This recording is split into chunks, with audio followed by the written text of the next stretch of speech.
उसी जो अपडेट है 2 पॉजिटिव वाली, उसमें कुछ और कंटेंट ऐड करने के लिए, क्योंकि बहुत सारे लोग अभी भी कमेंट बॉक्स में जानकारी और मांग रहे हैं कि ये हमीरपुर के नए केस क्या हैं और कैसे ये इस टेस्टिंग के जोन में आए। ये ध्यान रखने वाली बात है कि ये पहला केस है हिमाचल में।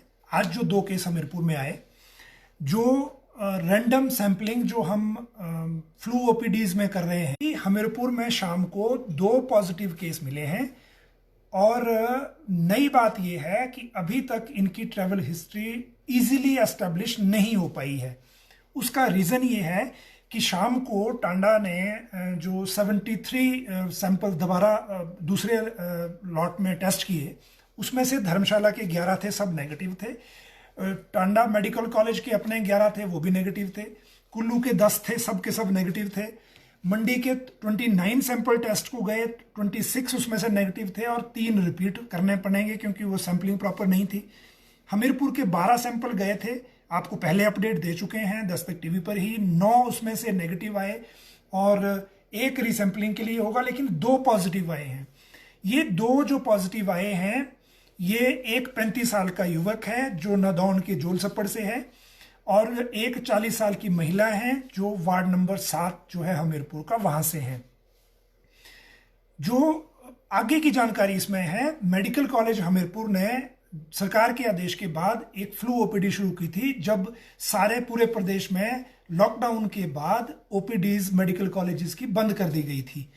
ओपीडीज बंद करने का मतलब था पेशेंट की मूवमेंट को रोकना, ताकि लोग भीड़ इकट्ठी ना करें। और फ्लू ओपीडी अलग इसलिए की गई थी कि अगर उसमें कोई पॉसिबल कोरोना पेशेंट आए तो जो स्टाफ जो उनको हैंडल कर रहा है वो प्रॉपर सिक्योरिटी सिस्टम और जो अपनी जो किट्स होती हैं उनके साथ उनको हैंडल करे। सारे जितने भी मेडिकल कॉलेजों के अलावा जो जिला के अस्पताल हैं, सब में फ्लू ओपीडीज हैं। कुछ दिन जब ये पॉजिटिव पेशेंट मिलना, ट्रैवल वाले मिलना बंद हो गए थे, तो सरकार ने ये फैसला किया था कि जो फ्लू ओपीडीज हैं वहां से डेली 3 से 5 सैंपल रैंडमली लिए जाएं।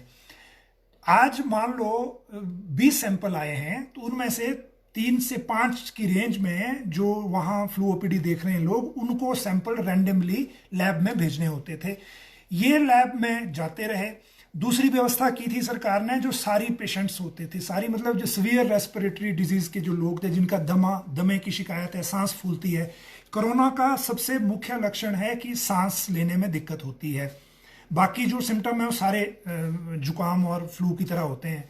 तो जो सांस फूलने वाले बीमारी के लोग हैं, उनके डेली सैंपलिंग हो रही है और डेली वो टेस्ट हो रहे हैं। आज तक एक भी पॉजिटिव पेशेंट उसमें से नहीं मिला है। रैंडम सैंपलिंग जो ये फ्लू ओपीडीज की है, इसमें भी आज तक कोई पॉजिटिव पेशेंट नहीं मिला था। हमीरपुर में ये 2 जो हैं पॉजिटिव जो मिले हैं, वो मिले हैं फ्लू ओपीडी से पहली बार। ये समझने की बात है। और क्योंकि इनका कांटेक्ट एस्टेब्लिश करना अब जिला प्रशासन के लिए सबसे बड़ा चैलेंज है, क्योंकि एक युवक, जैसे हमने आपको बताया, जोलसप्पड़ नदौन का है। जो महिला है वो हमीरपुर शहर की हैं, वार्ड नंबर 7 से हैं। इनकी जो सैंपलिंग थी, ये भी सिंपल दवाई लेने आए थे, तो ये पॉसिबल है कि इनको भी अपनी कॉन्टैक्ट हिस्ट्री ये एहसास ना हो कि ये कहीं बाहर गए हैं। ये भी संभव है कि जिस व्हीकल से इन्होंने लोकल भी ट्रांसपोर्टेशन का के लिए यूज किया हो, वो किसी पेशेंट ने यूज किया हो। पते की बात सिर्फ इतनी सी है कि घर बैठे बैठे कोरोना नहीं हो सकता। अगर ये फ्लू की वजह से हॉस्पिटल आए थे, तो कहीं ना कहीं बीच में किसी ना किसी के कांटेक्ट में आए हैं। उस कांटेक्ट को एस्टेब्लिश करने में जिला प्रशासन को टाइम लग रहा है। टाइम लगने की मुख्य वजह यह है कि पूरे प्रदेश में अभी तक फ्लू ओपीडी से कोई पॉजिटिव पेशेंट नहीं मिला था, इसलिए इनका जो रिकॉर्ड हिस्ट्री है वो पूरी मेंटेन नहीं थी। जो क्वारंटाइन में लोग हैं उनकी रिकॉर्ड हिस्ट्री होती है, जो बाहर से ट्रेवल करके आए होते हैं, पासपोर्ट, इमिग्रेशन, उनकी रिकॉर्ड हिस्ट्री होती है। जो निगरानी में रखे गए हैं पहले की डिटेल की, उनकी जिला प्रशासन के पास निगरानी है, कॉन्टैक्ट हिस्ट्री सारी रखी होती है। लेकिन जो फ्लू ओपीडी में लोग आ रहे हैं सिंपल जुकाम के नाम पे, उनको केवल पर्ची बना के दवाई दी जाती है, टेस्टिंग के लिए सैंपल लिया जाता है और घर भेज दिया जाता है। अब उस रिकॉर्ड को देखने के बाद इनकी कॉन्टैक्ट हिस्ट्री देखी जाएगी, इनकी मैपिंग होगी। अगर ये हमारे उस मैपिंग में नहीं एस्टेब्लिश हुए कि इनका कांटेक्ट किसी से हुआ है, तब वो स्टेज पे सवाल उठना शुरू होंगे कि क्या हम कम्युनिटी ट्रांसमिशन की तरफ जा रहे हैं या नहीं। अभी तक इसका कोई प्रमाण अवेलेबल नहीं है। एक चिंता की बात इसमें यह है कि हमीरपुर अब वो जो पॉसिबल ग्रीन जोन वाले जो डिस्ट्रिक्ट्स थे उससे बाहर हो जाएगा, और जो 20 तारीख के बाद रियायतों की हम बात कर रहे थे, जो आज टास्क फोर्स ने शिमला में चर्चा करने के बाद कैबिनेट के सामने एक ब्लूप्रिंट रखने का फैसला किया। कल कैबिनेट ने ये डिसाइड करना है कि जिन जिलों में नहीं है एक भी पेशेंट, वहां क्या किया जाए, किस तरह की रियायतें दी जाए। लेकिन इस सब से पहले इंपॉर्टेंट होगा कि ये जो 2 पेशेंट हमीरपुर में मिले हैं, इनकी कॉन्टैक्ट हिस्ट्री एस्टेब्लिश हो और ये पता लगे कि ये किस पेशेंट के कॉन्टैक्ट में आए हैं या ये कहां हिमाचल से बाहर गए थे और अपने साथ कोरोना लाए हैं।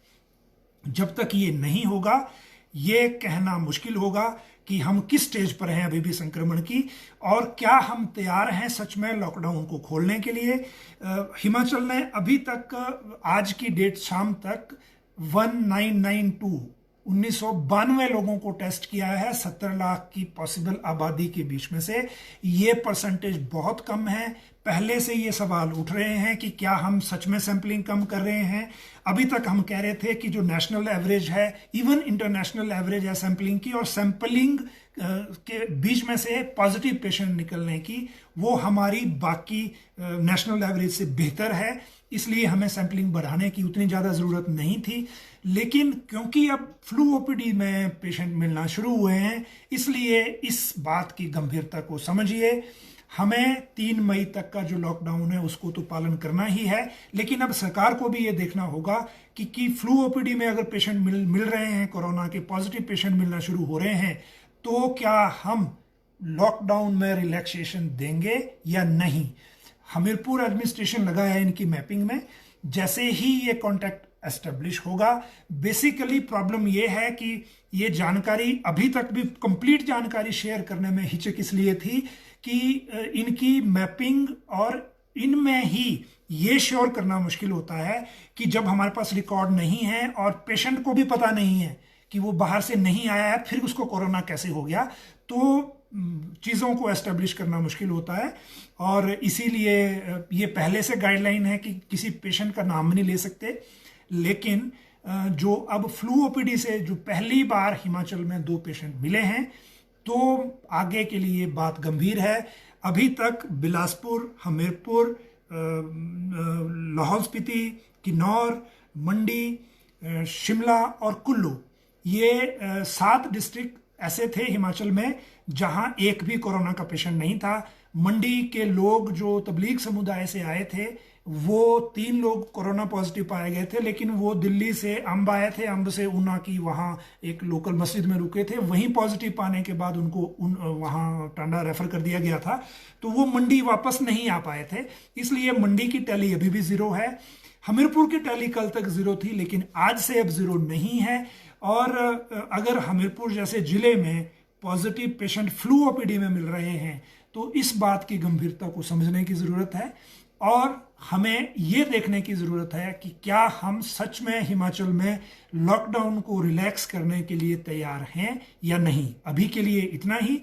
इनके बारे में मैपिंग जैसे ही कंप्लीट होगी, हम अब आपके सामने फिर से आएंगे।